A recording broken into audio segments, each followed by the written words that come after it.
Josué 1, versículo 9. Não fui eu que ordenei a você? Seja forte e corajoso. Essa não foi a jornada do herói. Essa foi a jornada do despertar de uma nação que estava sofrendo em silêncio. Porém, não mais.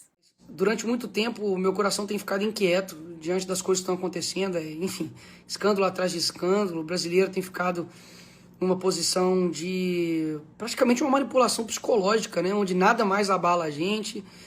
E essa indignação que vocês sentem, né? Esse sentimento de impotência não é só seus.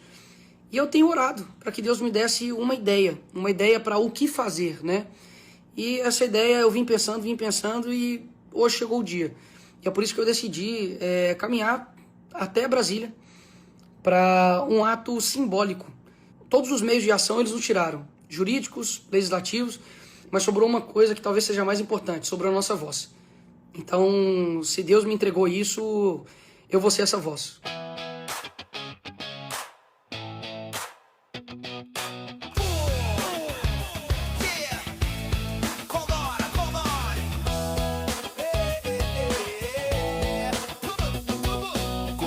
De volta ao palco com discurso de compaixão. Lobo vestido de esperança, roubando em nome da nação. Prometeram democracia, entregaram perseguição. O passado voltou rindo, com aplausos na televisão. Censura chamam de ordem, medo chamam de moderação. Prendem vozes, soltam mentiras e refazem a Constituição. Caneta pesa como arma, toga fecha a nação. Se calar virou a regra, gritar virou missão. Não vão nos calar, não vão nos dobrar. Ideia não tem cela e a rua vai falar. Não vão nos calar, não vão nos parar. Se a corte fecha bocas, o povo vai gritar. Preso sem crime, sem prazo, processo sem defesa, enquanto a corrupção posa de pureza na mesa. Chamam abuso de cuidado, chamam farsa de perdão. Quem manda prender pensamento tem medo da multidão. Não vão nos calar, não vão nos parar, por quem foi silenciado e não pode mais falar. Não vão nos calar, não vão nos parar. Liberdade não pede licença, e ela vai passar. Sem mordaça, sem censura, sem recua. Acorda, Brasil. Sem mordaça, sem censura, sem recua. Acorda, Brasil. 7 dias de uma jornada muito emocionante. E o fim dela foi esse aqui. Oi? Eu disse fim? Uma reforma de espírito, de alma. E isso só quem pode fazer é Deus. Deixa eu ajoelhar.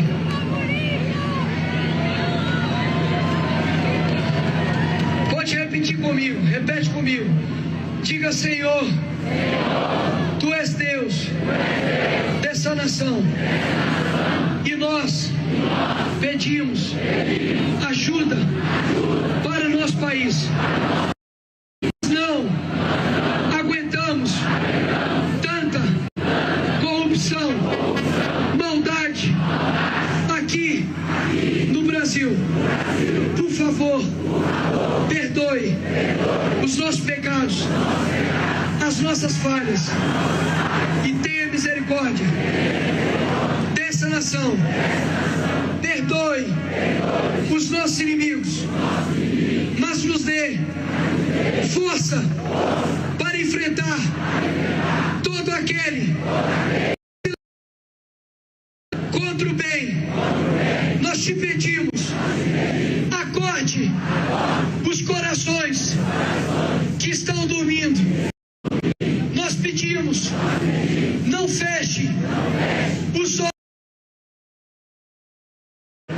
Acorde esta nação para a tua glória, porque só é teu o reino, a glória e o poder para todo sempre. Amém.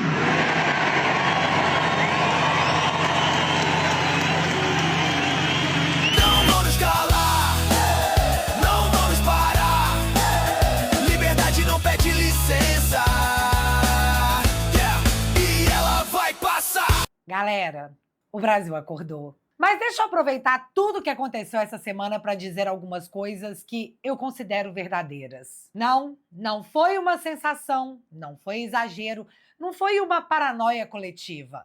Nós vivemos um estado de exceção.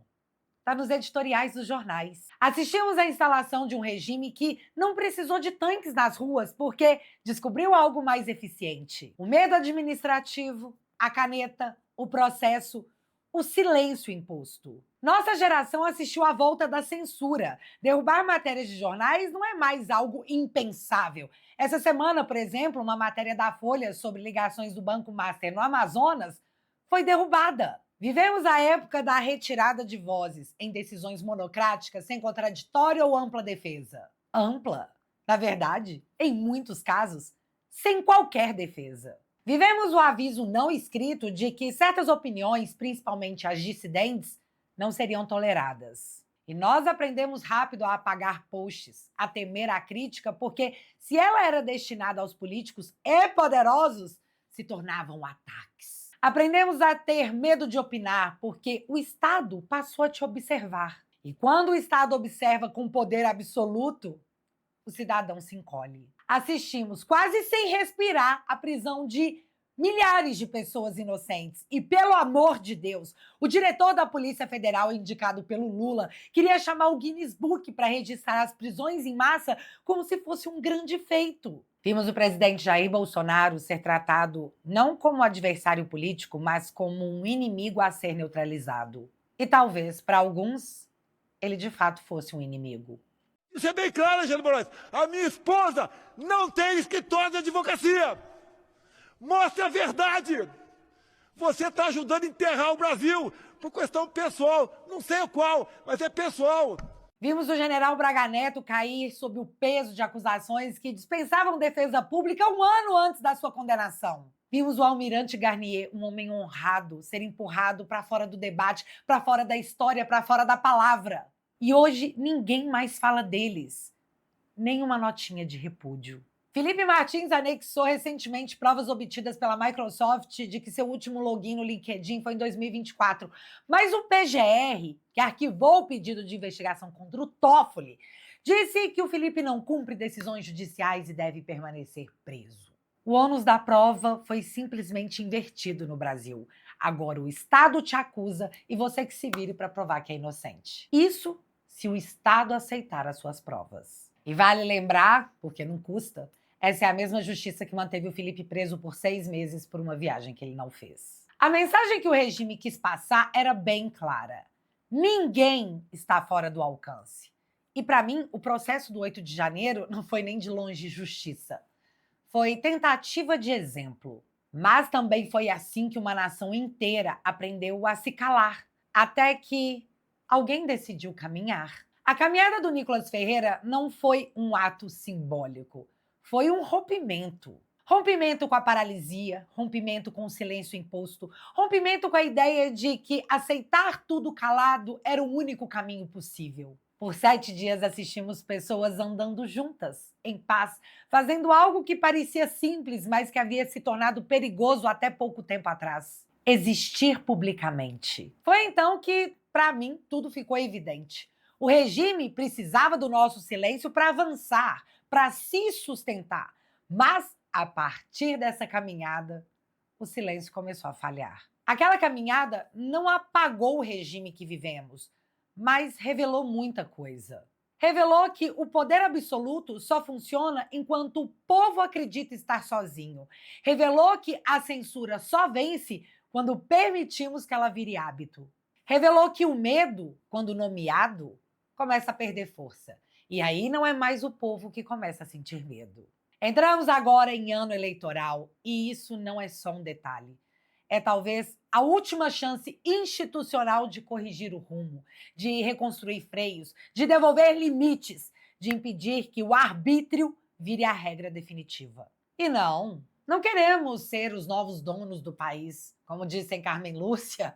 Nós não somos pequenos tiranos soberanos. Apesar de sabermos exatamente como os tiranos nascem, do poder sem controle, do discurso de exceção, da ideia de que fins justificam os meios, sob o aplauso de uma mídia ideológica muitas vezes paga com o nosso dinheiro. O que nós queremos agora é maioria com responsabilidade. Um Senado que limite excessos, que julgue quem se considerava inimputável. E nós vamos cobrar isso. Pode ter certeza. Um país onde ninguém esteja acima da lei, nem abaixo do Estado. Flávio Bolsonaro pode ser a última chance de continuar esse enfrentamento institucional, não como um salvador, mas como parte de um processo maior, o de devolver representação a quem se sentiu órfão. Como parte de um movimento que aprendeu, tarde, mas aprendeu, que liberdade não se delega sem garantias. Essa caminhada foi um divisor de mundos, não porque resolveu tudo, mas porque provou algo essencial. A ditadura precisa do nosso medo. E o medo começou a ruir.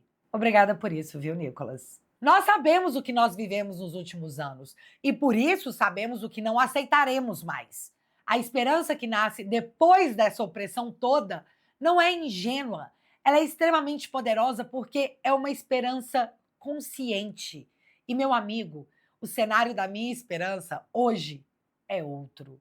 Tem crimes demais no noticiário, tem muita obra superfaturada, tem o escândalo do INSS puxando o filho do presidente, tem contrato milionário e resort que, na verdade, a gente ainda nem sabe quem é o dono, o verdadeiro dono. A Globo agora está dizendo que não dá mais para se esconder atrás da cortina do ataque às instituições. Não vai colar mais, meu amigo. Criticar o STF não é tentar intimidar, não é atacar nem a Suprema Corte, nem a democracia. Isso é página virada. Trechos da nota do Fachin fazem todo sentido, ou fariam todo sentido, se fosse para defender o Alexandre de Moraes no julgamento do golpe. Tem que Sim, porque ali o Alexandre de Moraes teve acertos e desacertos. Nos desacertos havia alegação política de seguinte, olha, é isso ou é um ataque à democracia, ou a democracia está em risco. No caso Master, não. O Fachin fala que o STF defendeu o Estado democrático de direito, que a força bruta não vai substituir o direito. Ótimo. Fazia todo sentido lá. Mas a força bruta, o Vorcaro não tem exército, o Vorcaro não tem militar do lado dele, o Vorcaro não é um golpista, não quer tomar o poder. A gente está falando de dinheiro. E criticar o STF é ajudar na construção do Estado democrático de direito. A democracia não está em risco nas críticas à condução da investigação pelo ministro Toffoli. Não há o menor risco. Bolsonaro já está preso, Braga Neto está preso, Anderson Torres está preso, outros militares que tentaram o golpe estão presos. Página virada. Usar a carta de ou o STF ou a democracia, nesse caso, não cabe. STF, a Globo soltou a sua mão. Mas eu preciso ir além. O editorial da Band explicou muito melhor o que está acontecendo. E a prova do regime de exceção é que eu não posso falar. Então eu delego uma mídia que, enfim, decidiu fazer um mínimo de trabalho. E começar a dizer o óbvio. Sabe quando o país perde o respeito pela autoridade? Sei. Quando o Brasil gritou fora Collor, depois gritou fora Dilma, não é que as pessoas tinham perdido o respeito pela presidência da República, mas tinham perdido o respeito por Fernando Collor e por Dilma Rousseff, que desrespeitaram o Brasil fazendo o que eles fizeram. E por causa disso tomaram um processo de impeachment que tirou os dois do cargo. Nem poderia ser diferente, né? O maior interessado em manter o respeito por uma instituição, em garantir que a sociedade confie na instituição, deve ser o titular da instituição. Nesse caso, o presidente e a presidenta da República. E eles não fizeram isso. Será que o ministro Dias Toffoli e o ministro Alexandre de Moraes já refletiram sobre esse assunto? Será que Toffoli e Moraes já pararam para pensar que eles são os titulares do Supremo Tribunal Federal e que eles devem zelar para que a sociedade mantenha o respeito pelo STF e não desconfie de ninguém que trabalha ali? Vamos combinar que Alexandre de Moraes não pode simplesmente impedir que a família dele exerça a advocacia, não pode limitar os honorários da família. O fato dele ganhar 46 mil reais por mês não é parâmetro, e tudo bem. A mulher dele assinar com o Banco Master um contrato que pagava no mês o que ele precisa de 6 anos e meio de Supremo para ganhar. Só que, por outro lado, a sociedade tem todo o direito de ficar incomodada com isso. E é razoável receber uma explicação. Ele não tem obrigação de explicar. Mas o silêncio abre espaço para todo tipo de especulação e isso não ajuda na construção de um ambiente de respeito institucional. O mesmo vale para Dias Toffoli, que pegou carona num jatinho para fazer um voo internacional ao lado de um advogado do mesmo Banco Master. Tem irmãos que fizeram negócio imobiliário com um parente do dono do Banco Master. Aí Toffoli vira relator da investigação do Banco Master. e passa a dar ordens para a Polícia Federal que não foram dadas em processos anteriores, o que incomodou inclusive a Polícia Federal. Será que Dias Toffoli não se preocupa com o dano que essa sucessão de fatos provoca na imagem dele e na imagem do próprio tribunal, que o transformou em personalidade de primeira linha no jogo do poder? Moraes e Toffoli não conquistaram uma cadeira no STF por direito hereditário, eles não nasceram na família real. Eles foram escolhidos para estar no Supremo por um processo previsto na Constituição e para defender a Constituição. E vamos lá, parte do trabalho deles é preservar o respeito que a sociedade tem pelo Supremo. E tem que ter pelos dois e pelos colegas deles. Colecionando histórias que geram desconforto na sociedade e ignorando o estrago que elas provocam na opinião pública, Moraes e Toffoli definitivamente não contribuem para preservar inabalável o respeito que o Supremo merece. Então, o que o Uribe está dizendo aqui é que o Toffoli e o Alexandre destruíram o respeito pela Suprema Corte e que essa culpa é só deles. E o Uribe também citou essa questão da falta de explicações. E isso mostra que eles não recuam. Nunca! Não porque eles são muito fortes, mas porque eles não podem. Há um momento na história em que o poder chega num ponto sem retorno. O que se acumulou é grande demais. São casos demais, conexões demais, silêncio demais. Recuar agora significaria abrir a porta. E atrás dessa porta existe algo que nenhum poder absoluto aceita enfrentar: a responsabilidade. Por isso eles seguem, por isso eles avançam, por isso eles dobram a aposta. Não porque vencerão, mas porque sabem que parar terá um custo muito alto. Só que dessa vez não é papo de maluco, não é coisa de bolsonarista, não é especulação, não é mais bastidor. Tá nas manchetes dos jornais todos os dias. Já tá na memória coletiva. E estamos prestes a chegar no momento em que os protagonistas do regime terão apenas duas escolhas. Ou assumem de vez a face da tirania, ou aceitam que a história cobrará. E a história não cobra com pressa, mas ela cobrará de forma inevitável. Não é vingança, não é ódio, é só consequência. E, gente, eu não tô aqui para vender finais felizes, nem falsas esperanças, mas para trazer uma constatação simples. Quando o povo se une, ele deixa de ser ruído e vira presença. E presença não se ignora, presença não se apaga, presença muda o curso das coisas. Né, Dilma? A história não terminou. Ela está acontecendo bem agora. E o que decide o desfecho não é a força de poucos, mas a memória de muitos. Porque quem esquece pode ser conduzido. Quem lembra, não. E nós lembramos o que nós vivemos. Não tem nada garantido, mas também não tem nada perdido, como eles tentaram nos fazer acreditar. Porque enquanto houver gente unida, consciente e de pé, a história continua aberta. E ela não será escrita sem nós. Foi o que ficou claro para mim. E eu espero que para você também. Aguardando as cenas dos nossos próximos capítulos. Essa semana eu vou fazer uma série de vídeos explicando os envolvimentos políticos e magnânimos em todo o escândalo do Baster. Então, verifica se você está inscrito para não perder essa enxurrada de fatos. Fatos que desagradam muitos, mas não deixam de ser fatos. E se você puder, assine o teatualizei.app, um aplicativo onde eu trago semanalmente conteúdos exclusivos. Mas é mais do que isso, porque lá você participa ativamente trazendo reportagens, textos, artigos e vídeos que você considera relevante, além de trocar ideia em tempo real com essa família que, graças a Deus, não para de crescer. Com 10 bonoros por mês você faz toda a diferença. Portanto, se você quiser e puder, o link vai estar fixado aqui no primeiro comentário. E desde já, muito obrigada. E é isso. A gente se vê no próximo vídeo.